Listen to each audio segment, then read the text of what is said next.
My name is Genevieve Wagner, and I'm on the programs team at the Municipal Art Society of New York, and I'm also on the Jane's Walk team.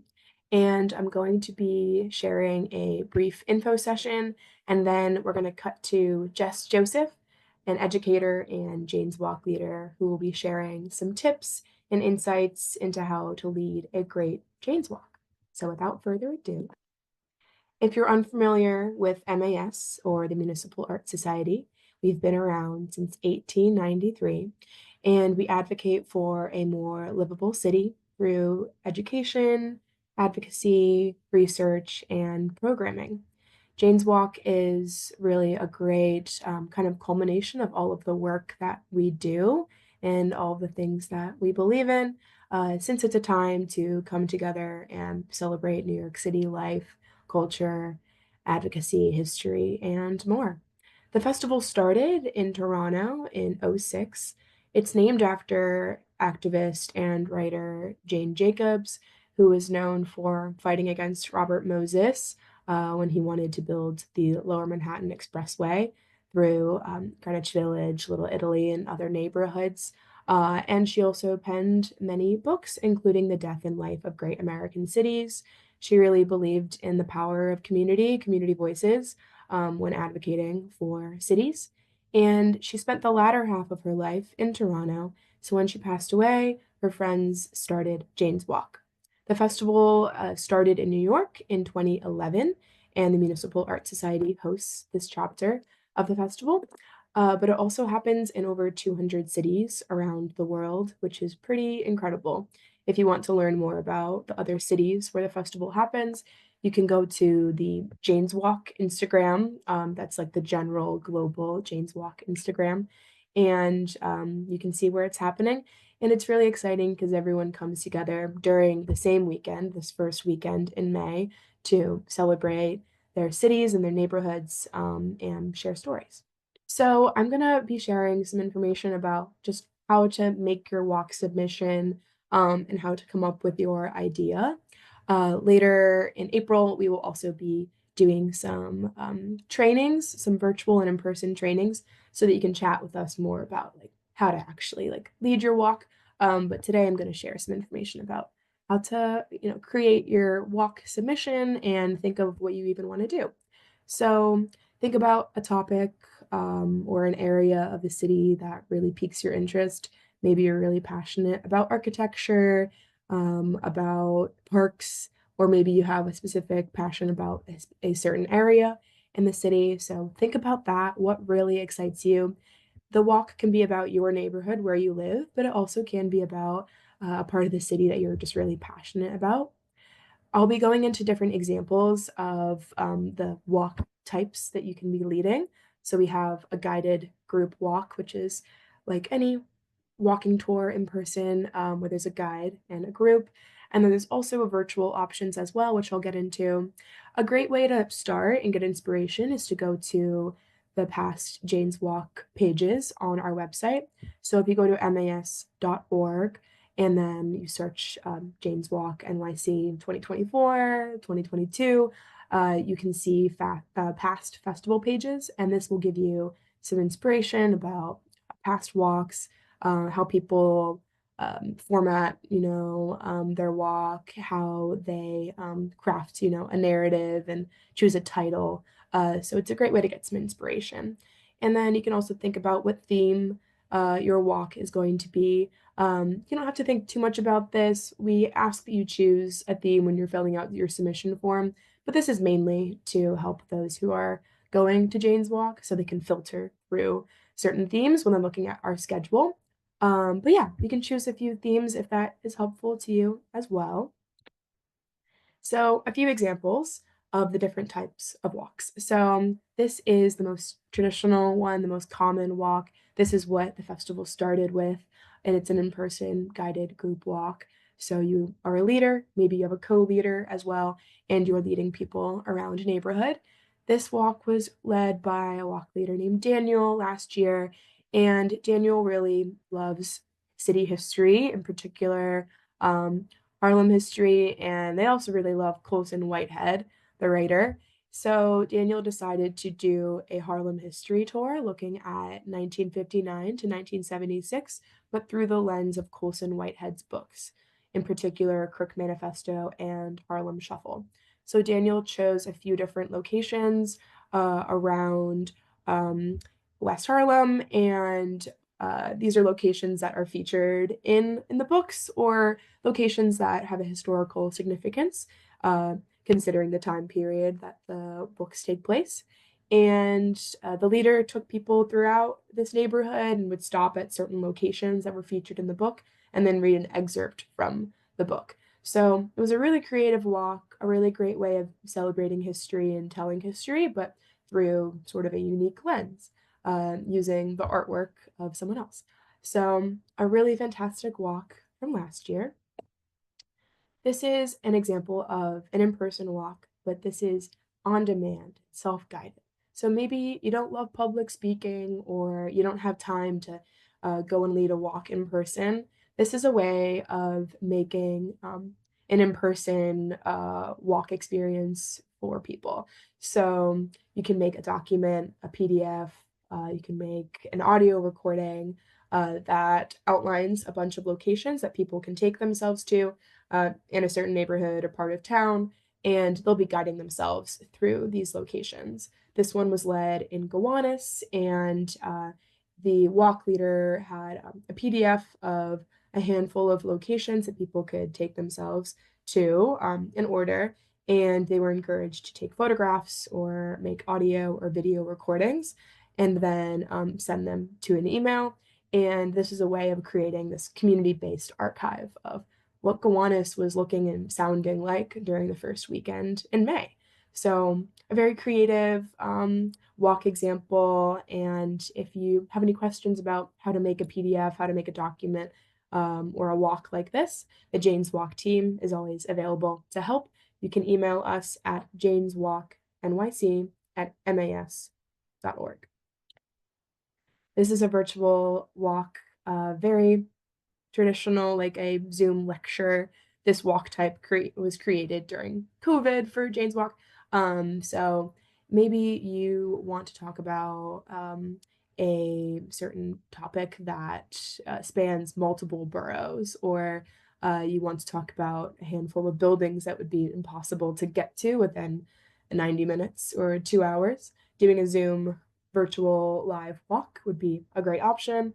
This one was led by professor and writer Rebecca Bratsby's, and it was inspired by this book she wrote called Naming Gotham, which is about the names behind infrastructure and park projects across New York City. And by doing it on Zoom, she was able to really utilize photographs and archives and show viewers all this information virtually. And the infrastructure and parks and places that she was talking about were all across New York. So by doing it virtually, she was able to talk about places all across the 5 boroughs. Okay, and then 2 more examples. This is kind of similar to the self-guided walk I was talking about with the Gowanus example, but this one is less about having like an order of places people have to take themselves. This is more virtual, like they can access it on their phone or on their browser. And yeah, it's a way of making a blog or a website or an app or a PDF that just shares a bunch of information about a neighborhood and history. So maybe you don't want to think about like making a walk and having an order of places to go, but you still want to celebrate a neighborhood or a history. This is a great example as well. And then lastly, this is kind of similar to the Zoom walk that I was talking about, but this can happen on social media. So Instagram, Facebook Live, TikTok Live, any application where you can go live and stream. This example has been led many times by the NYC LGBT Historic Sites Project. I always highlight this one each year. And in the walk, a staff member at the project, Andrew Dolcart. He walks around Greenwich Village, and a colleague of his holds his phone and follows him around New York. And Andrew will stop in front of certain residences or locations in Greenwich Village, and he will share information about the queer history of this neighborhood. So a really great idea if you want to, get out in your neighborhood, but maybe you don't want to worry about the logistics of leading a group around a place, or if you want to have your information and your walk be accessible to people who aren't in New York. Doing a virtual live social media walk is a great example. If you would like to want to learn more about this walk, you can go to their Instagram and you can watch past walks just to get some inspiration. Okay, so done with my examples. And now I want to remind you about some things to keep in mind as you're planning your walk. When you make your walk submission, you don't have to have all of like the logistics and all of your stops figured out yet. You really want to just know like the description and the title and the starting location and the ending location. So you should know those basics. But then after you make your submission, you can start thinking more about like what actually you'll be talking about during the walk. So think about yeah, what story you want to be telling with the stops that you select. We recommend choosing 5 to 7 stops, depending on how long you're there. We think that having quality over quantity is good for stops. The average walk is usually 60 to 90 minutes. When you make your walk submission, you'll be asked to choose how long it is. You can choose from 30 minutes to 60 minutes to 90 minutes and to 2 hours. So think about how long it'll actually take. Definitely practice the walk. And when you're making your walk submission, I would say to try to account for, more time. It's good to do that. So if you think you could get it done in like 60 minutes, but it might be a little tough, maybe account for 90 minutes. And also think about the fact that maybe you walk really fast, but not everyone in your group is going to walk the same pace as you. So try to account for the fact that everyone in the group will walk at different paces. So don't expect everyone to walk super fast with you. So maybe account for more time because of that as well. When you fill out your submission form, you will be asked to choose a precise meeting location. We ask that you choose an actual address so that people are able to really like find you and not get lost. But you can also include landmarks. It's good to be as specific as possible. And when you're making your submission, you can also choose to add a co-leader. And this can be a friend, a colleague. They don't have to be like giving the walk with you, like talking with you, but it can be helpful to have a co-leader, a buddy with you to make sure that the group is staying together, to help you with greeting people at the beginning, for helping with keeping a head count of who is there. So having a co-leader can be really helpful. If you don't have one secured by the time that you fill out your submission form, you can always email us and be like, oh, actually, my friend is going to volunteer and help with me. So that's recommended if you can do that. And if you can't find someone, we also have some volunteers that can go on your walk with you and kind of be that co-leader. So just email us if you would like that.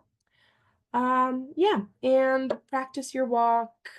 Jess is going to get into a bit more of these recommendations, but practice your walk and definitely do your research. You don't have to be, super, super expert on everything you're talking about, but we do want you to, know what you're talking about and share information that is accurate. So we ask that you research your walk and, know your stuff before you lead your walk.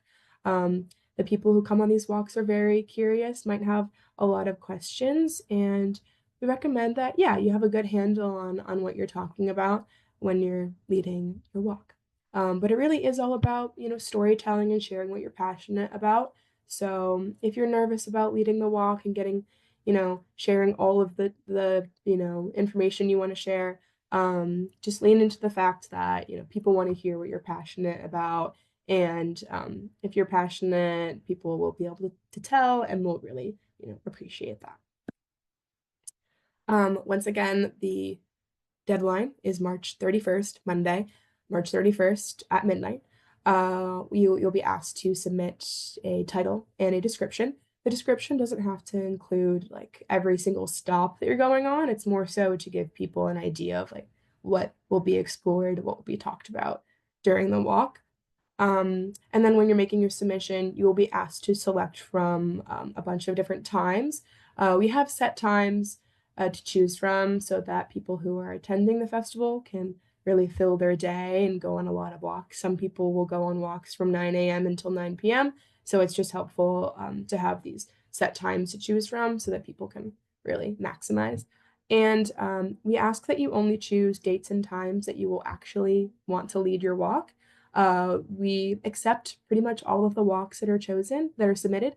So we ask that you just choose dates and times that you will lead your walk.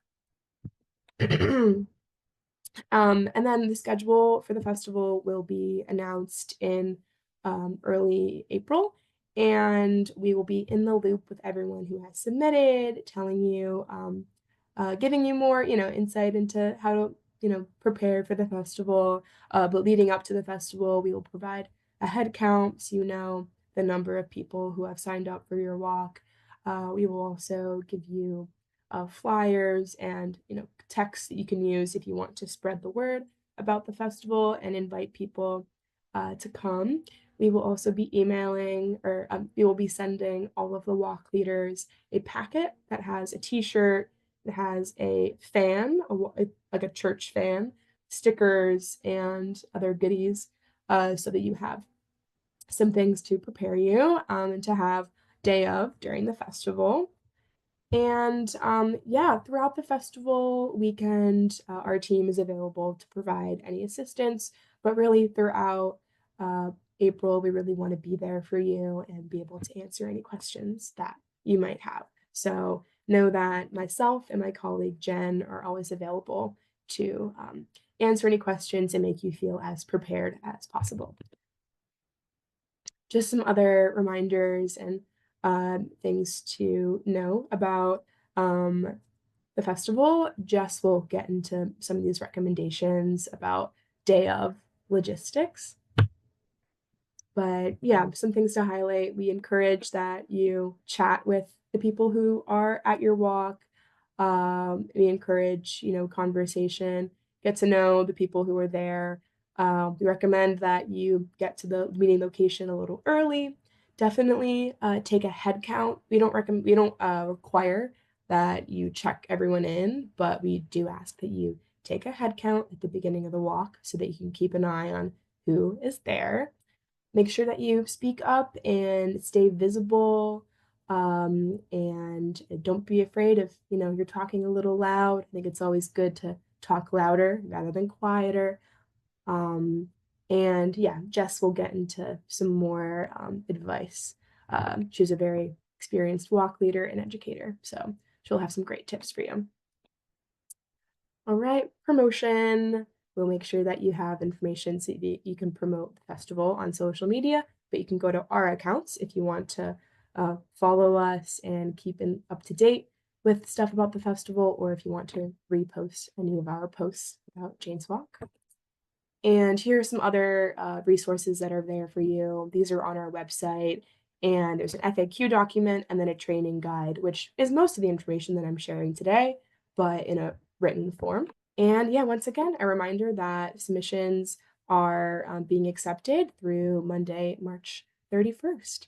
So thank you so much for watching this little info session and having interest in Jane's Walk. And now I'm going to turn it over to Jess Joseph.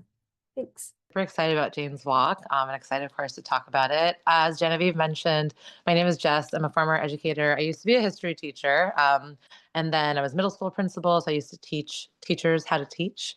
And then I became a tour guide. And so I'm really excited to talk about best practices for the tour, as well as do a little bit of a brainstorming activity that we'll do as a group together. Oops, sorry. You can go to the next one, Genevieve. Oh, also, apologies for being on my phone. I'm having technical difficulties. So Genevieve and I are going to have to get, yeah, we're doing great here. Perfect. So yeah, we can talk about what is a Jane's Walk, best practices and brainstorming, and then we'll have some time for questions at the end. Next one, Genevieve.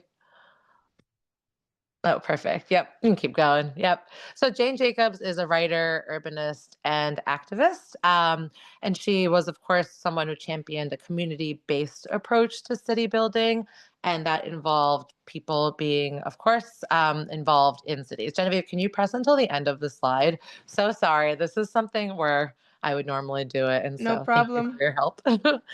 Despite having no formal training, of course, as a planner, she introduced a lot of new ideas about how cities work. And one thing was the idea of really advocating for walkable, livable neighborhoods. She also really believed that what makes cities important and what makes them thrive are the people that live there. And so, of course, Jane's Walk is an annual celebration of the free community led walking tours or, conversations really inspired by Jane Jacobs, but led by the people who love their cities, which is, of course, everyone who's joining us here tonight. And go to the next one. So Jane said that cities have the capability of providing something for everybody only because and only when they are created by everybody. And this really fits into the idea of Jane's Walk because it is, of course, created by the communities, which is the people that live in our cities. We can go to the next slide, Genevieve. And then one more. So during the weekend, we've really, tried to engage with the idea of exploring the city, but with a Jane's Walk twist on it or a Jane Jacobs twist on it. So personal observations, local history, and civic engagement. It's really about people sharing stories about their neighborhoods, about unseen aspects of their communities, and of course, the connection aspect with visitors and neighbors alike. If you'd like, you can share in the chat about how this connects to Jane Jacobs' work, especially because she was so focused on the community-based aspect of how cities work and how they're made up by the people. We can go to the next slide. Yep, we can go all the way to the end. So, some best practices for Jane's Walk. People centered urbanism is what Jane was all about. And that is, of course, a really important part of Jane's Walk and the real purpose of it. So, in planning and practicing your walk, thinking about how it's about cities and about the people that make them up. Connecting is the center of city life. And of course, a successful walk as well. It's the density of people that makes a city. And Maya Angelou said, people will forget what you said, people will forget what you did, but people never forget how you made them feel, which is a really important thing to consider when having a walking conversation for Jane's Walk. Sometimes when you are in a position of public speaking or teaching or anything like that, there's kind of a pressure to be the expert or to know every single thing or to remember everything. You don't have to. It's really a conversation and an experience that's centered around how people are experiencing and connecting with the city. So, some questions to kind of have in the back of your head and think about. We will revisit these later on. What do you love about the city? How did you come to that connection? How did you come to that love for the city, or that part of the city? And then, of course, how can others experience this connection? And then we can go to the next slide. Perfect. And so I know Genevieve gave some examples of walks. We can go to the end of the slide, Genevieve. Thank you. And these are some other examples of walks that are really fun and show the different ways that it's not just a walk, but an experience, and really dependent on what walk leaders would like it to be.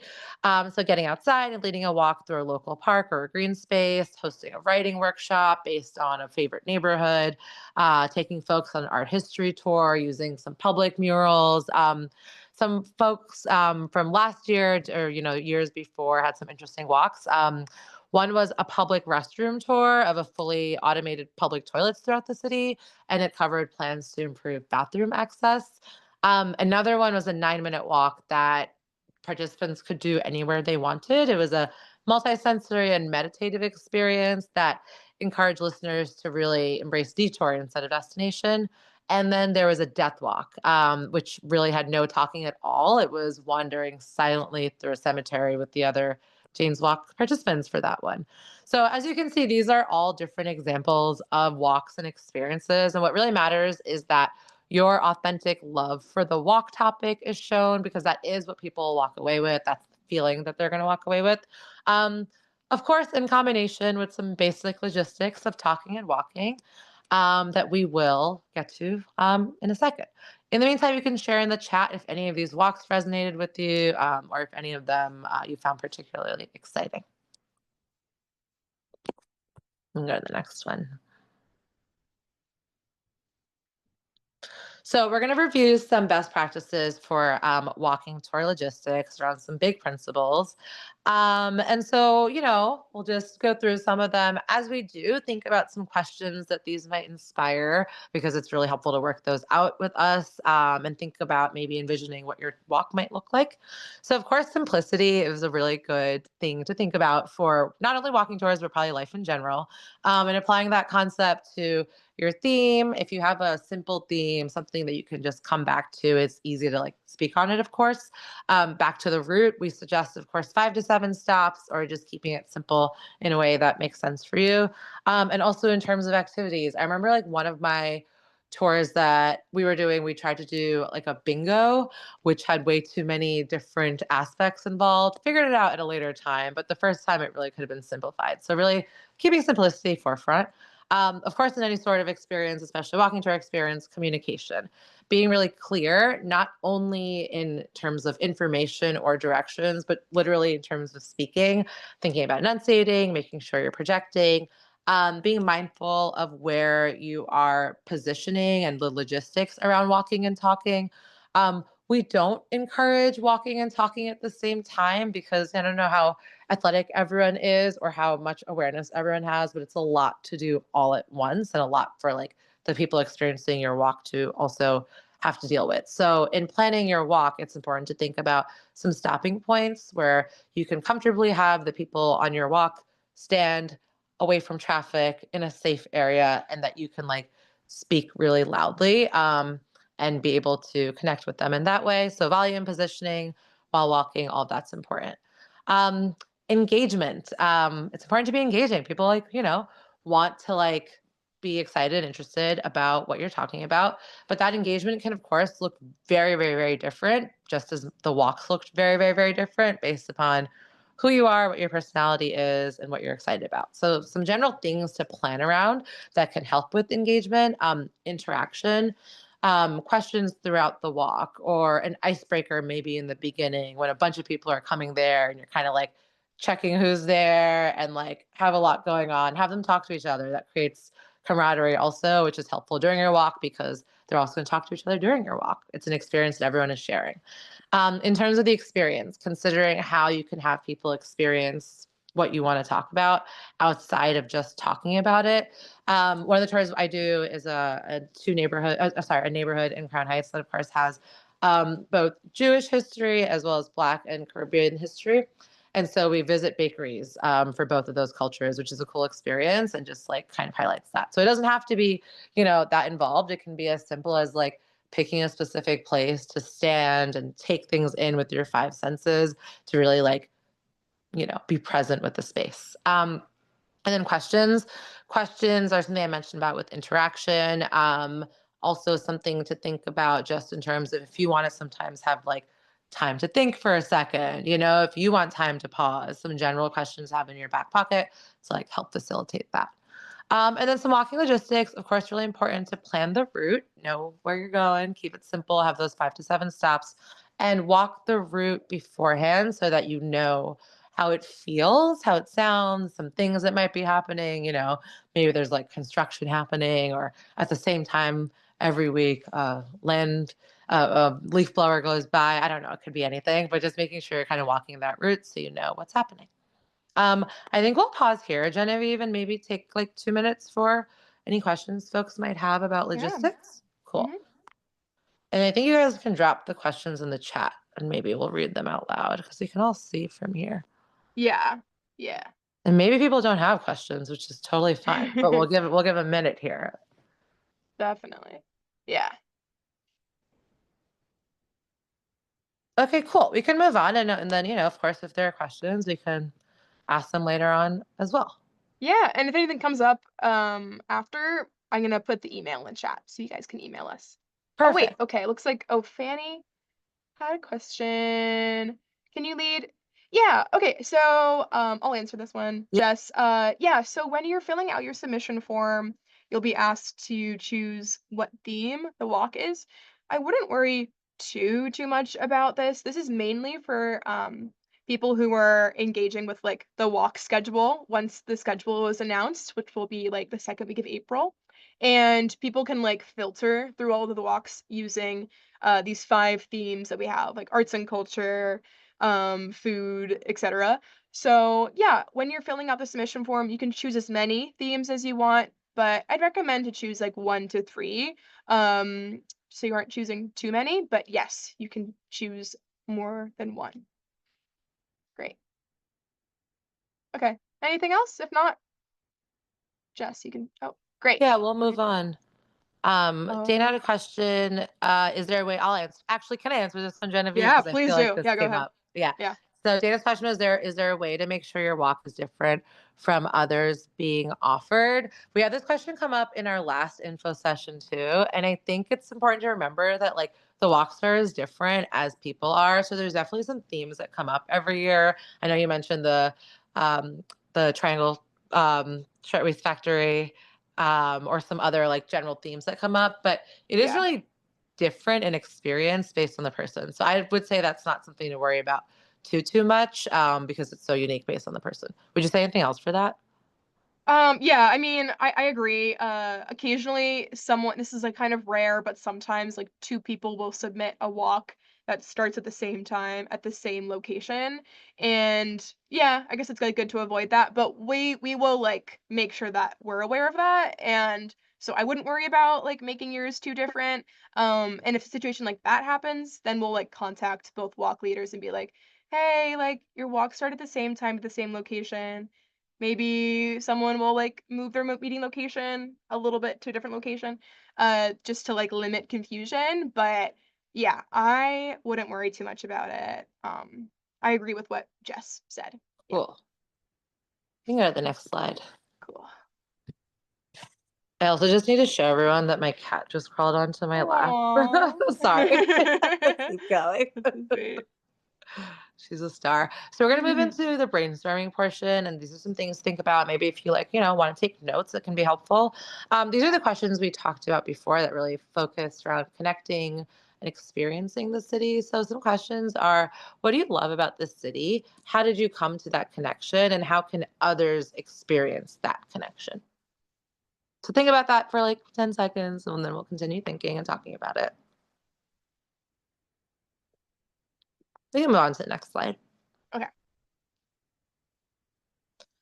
So we're gonna do a brainstorming activity as individually at first, and then as a group. So one of Jane Jacobs' famous concepts is the idea of eyes on the street, which really underscores how when there are a lot of people around and we live in livable, walkable cities, with a lot of people on the streets, it helps keep up community well-being because there's present and engaged community members. So that's the idea of eyes on the street.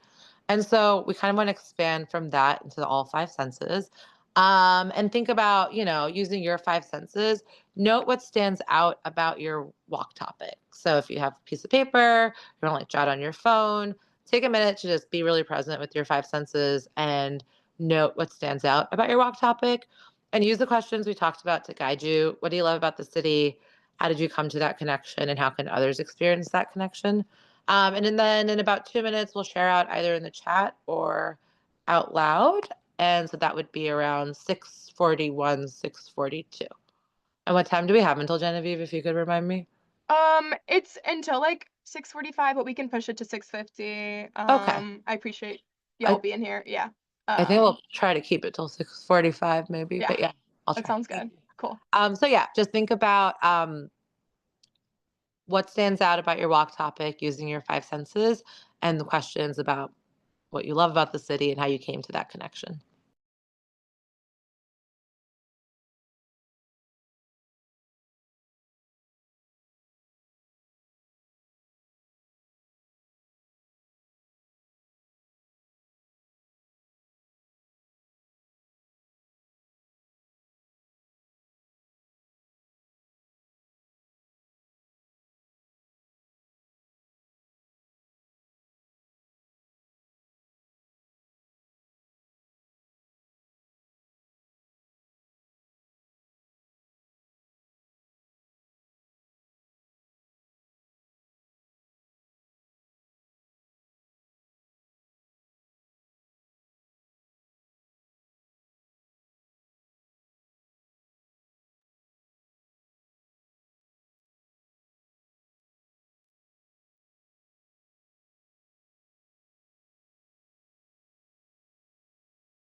Cool. We'll come together as a group. We'll have folks share out in the chat, or I think we can have folks feel free to unmute. If we don't have too many folks sharing out, that's okay. I'll give an example and then we'll move on to some questions time. Um, so I will start. I used to have the same appointment every week, and after it, I would always wait. Oh, sorry. And after it, I would always wait. For my train next to a park that had just so many pigeons. Mhm. And I would wait and wait. And it was just such an unreliable public transit option. It was very unfortunate. But that gave me a lot of time to look at the pigeons and really notice them. And I found them very interesting. And I started to get really curious about them because they had so many interesting, weird things they would do. And then I Googled a lot about them. And now that has turned into a pigeon and rat tour that I consistently do. That's like so fun and so silly. And like, it started because I was just wondering what's going on with these pigeons and noticing how like they looked also different, but also at the same time.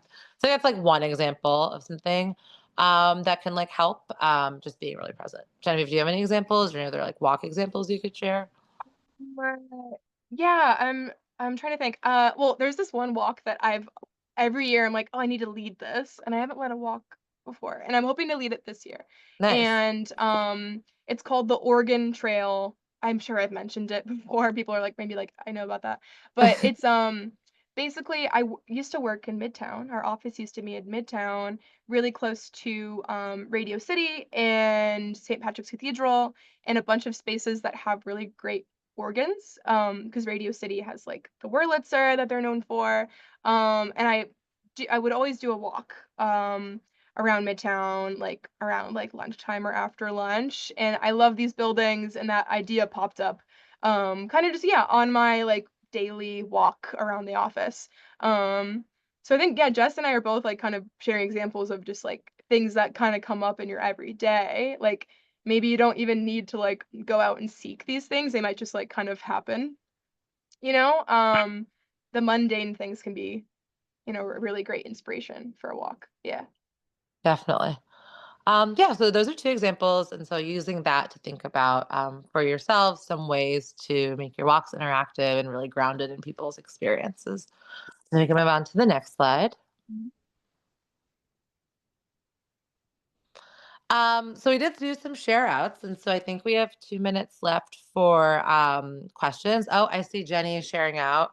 Yeah, if folks want to share out in the chat what you are doing a walk about or what you're excited about. That might be fun. So Jenny, I'm seeing immigrant population, history, stories, architecture, and landscape. Love that. I'm an Ooh. immigrant and want to share the story of my nation in an old part of the city. Yeah, that's awesome. If you want to share where you're from, that would also be fun for us to know. Mm. Very cool. Thanks, Jenny.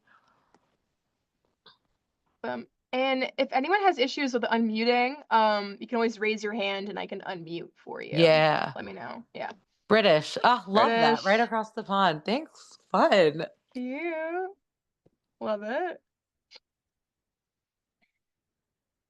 Any questions that we might have also? Now's a Yeah. good Any time. questions? Mhm.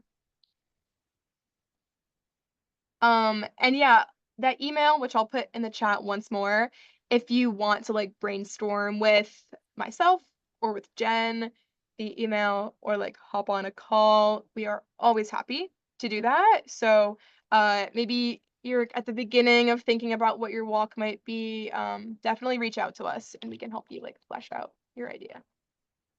Cool. Sweet. Um, Well, cool. Yeah. Thank you guys so much for attending tonight. I know we have some returning walk leaders in the chat tonight. I see Donna. Donna, yep. Hi. And some first time people. So we wanna, yeah, just to reiterate, we're available for you. Jess has her email and Instagram here too. So if you want to like chat with her more about leading a walk, that's also an option.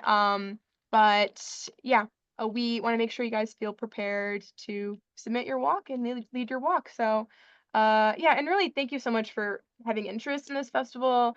It's such a great way of like just bringing people together. It's such a heartwarming, fun weekend. It's just the best. And I feel like it really makes people feel like more connected to their community and to their community members in a really tangible way. So I really value everyone who's interested in being involved this year. So thank you. Thank you. Mhm.